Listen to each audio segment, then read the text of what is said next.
Hello, aujourd'hui je vais vous expliquer ce que coûte Webflow concrètement par mois. Alors quand vous allez créer votre compte Webflow, vous serez sur le plan Starter. Donc le plan Starter, il vous permet d'avoir deux sites qui ne sont pas hébergés. Donc c'est-à-dire qu'ils auront un webflow.io tout simplement en tant que domaine, enfin, comme c'est marqué très bien ici. Ensuite, faut comprendre que sur Webflow, il y a deux paiements. Il y a deux choses à payer. Tout d'abord, il y a votre Workspace. Workspace, c'est ce qui vous permet concrètement de créer vos sites internet. Donc quand je suis ici, je peux créer plusieurs sites. Par exemple, dans notre cas, nous, on a le Workspace freelance. Je peux créer jusqu'à 10 sites pas hébergés. Ce qu'on appelle site pas hébergé, encore une fois, c'est des sites, par exemple, comme celui-ci, qui est en webflow.io. C'est important à noter ça.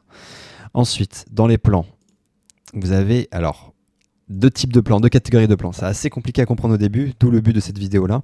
Vous avez for le in-house teams and for freelancer. Honnêtement, pour le in-house team, c'est pas du tout intéressant.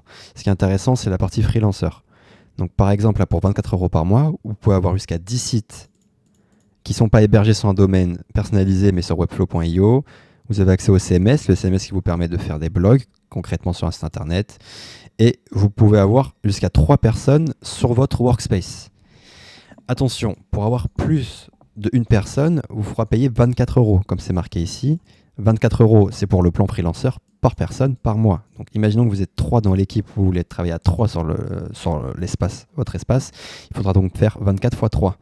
Ensuite, quand vous avez un site internet qui est dessus, donc pareil, l'hébergement est donc gratuit au début, mais vous pouvez faire uniquement jusqu'à 2 pages et 20 éléments CMS. Donc 20 éléments CMS, 20 collections CMS, par exemple la collection blog, la collection ressources, la collection, etc. Et 50 CMS items, c'est chaque item qu'il y a dedans. Donc par exemple, 20 articles de blog et 30 ressources.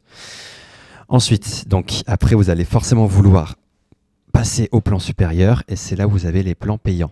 Donc le plan à 14 €, c'est vous n'avez pas de CMS. Donc, c'est ça qui est un peu contradictoire. Si imaginons sur le plan gratuit, vous commencez à faire votre blog, etc., bah, vous serez obligé de passer à celui à 23 parce que celui dans 14 €, il n'y a pas d'éléments de CMS.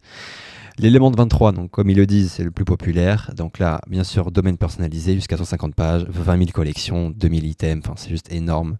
Et avec ça, vous n'aurez aucun problème. Donc, pour faire un petit récapitulatif, quand vous démarrez, vous êtes sur le plan 0, maximum 2 sites hébergés sur webflow.io. Vous passez au plan freelancer, 24 € par mois et par personne. Puis, par la suite, 0 € sur le site quand vous commencez à le créer. Et après, vous passez, quand vous voulez l'héberger vraiment concrètement, 23 €. Ce qui fait un total moyen, par exemple, nous dans notre cas, on est à 2. Donc on fait 24, on est à 48 € juste pour pouvoir accéder, travailler sur Webflow, sur le site de nos clients. Et ensuite, on rajoute pour notre propre site, dans notre cas, 23 € par mois. Attention, ces prix-là sont pour ceux qui payent à l'année. Si je passe par mois, c'est 29. Et là, ça reste 24. Donc 24 plus 29, vous êtes environ dans les 90-100 € par mois pour 2 personnes et un site à héberger. Voilà, donc si j'ai pas été assez clair, n'hésitez pas à me poser une question dans les commentaires et à la prochaine.